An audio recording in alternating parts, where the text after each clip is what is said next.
నమస్కారం అండి. జై ఆదివాసి, జై ఆదివాసి, ఆదివాసుల ఐక్యత, ఆదివాసుల ఐక్యత. అందరికీ నమస్కారం అండి.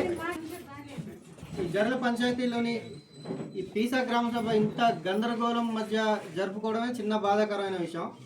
అయితే ప్రభుత్వం ఏర్పడినాక గత 5 సంవత్సరాలు ఇంప్లిమెంట్లో లేని పీసా కమిటీలు పోయిన సంవత్సరం మన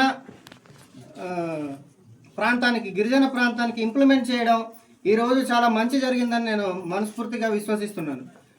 ఏదైతే నిన్న జరిగిన ఆ సంఘటన ఏదైతే ఉందో మా పీసా సభ్యులు దాన్ని అడ్డుకొని దాన్ని వెలుగులోకి తీసుకొని వచ్చే విధంగా మన ఏం పేరు బాలకృష్ణ గారు చేసిన దానికి నేను చాలా సంతోషిస్తున్నాను.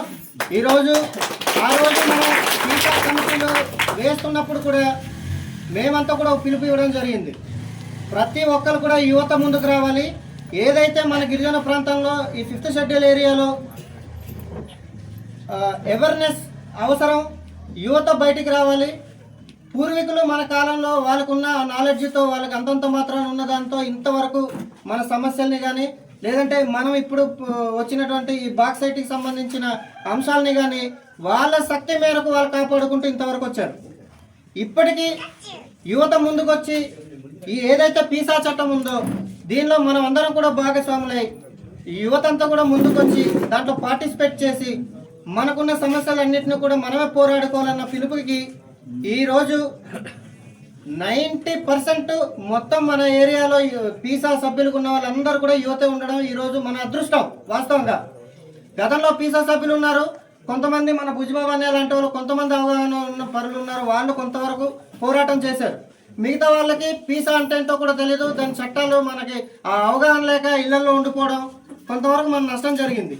ఈ రోజు ఎక్కడ ఏ ఇబ్బంది జరుగుతున్నా కూడా మొట్టమొదట స్పందించేది పీసా సభ్యులు మాత్రమే స్పందిస్తున్నారు. కాబట్టి ఈరోజు నిన్న జరిగిన సంఘటన ఏదైతే ఉందో ఆ సంఘటనకి మేము పూర్తిగా మా ఈ పీసా గ్రామ సభలో మేము ఎవరైతే పీసా మొత్తం మండలంలో 150 మంది వరకు ఉన్నామో మేమందరం కూడా ఖచ్చితంగా ఈ బాక్సైట్కి సంబంధించి మేమందరం కూడా వెనుకుంటాము.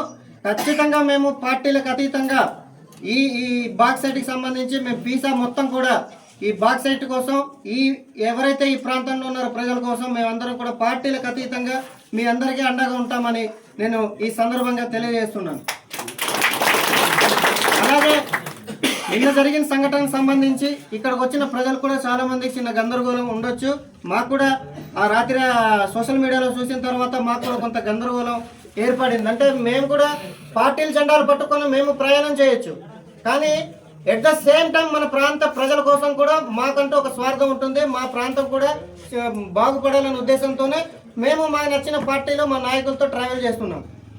కానీ ఖచ్చితంగా సమస్య వచ్చిందంటే మాత్రం పార్టీలు జెండాలు పక్కన పెట్టి ఖచ్చితంగా మన ప్రజల కోసమే మేమందరం కూడా నిలబడతాం.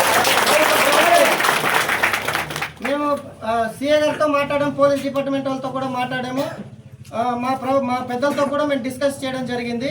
ప్రభుత్వం దృష్టిలో ప్రస్తుతానికి ప్రభుత్వం సంబంధించి కానీ అధికారులు కానీ రెవెన్యూ వాళ్ళు కానీ మైనింగ్ డిపార్ట్మెంట్ వాళ్ళు కానీ ఎవరు కూడా అధికారికంగా నిన్న జరిగిన సంఘటనలో ప్రభుత్వానికి ఎటువంటి సంబంధం లేదన్న విషయాన్ని నేను కొంత తెలుసుకోవడం జరిగింది. అది మీతో పంచుకుందాం అనుకున్నాను. లేదు ప్రభుత్వం ప్రమేయం ఉంటే కనుక ఖచ్చితంగా మేము కూడా వ్యతిరేకిస్తాం. మనం అందరం కలిసి పోరాడుకుందాం. మన సమస్యల్ని ఖచ్చితంగా మనం అందరం కలిసి కాపాడుకోవాల్సిన అవసరం ఉంది. పార్టీలకు అతీతంగా ఇక్కడికి వచ్చినటువంటి వివిధ పార్టీల నాయకులకి అలాగే వివిధ సంఘ నాయకులందరికీ పీసా సభ్యులందరికీ కూడా నా నమస్కారాలు. ఇక్కడ వచ్చినందుకు ఖచ్చితంగా ఒకరోజు భారీ ఎత్తున ఇదే జర్ల పంచాయతీ హెడ్ క్వార్టర్లో మా మండలానికి సంబంధించే కాకుండా ఓవరాల్గా నియోజకవర్గానికి సంబంధించిన పీసా సభ్యులు అందరితో భారీ ఎత్తున ర్యాలీ కూడా నిర్వహిస్తామని సందర్భంగా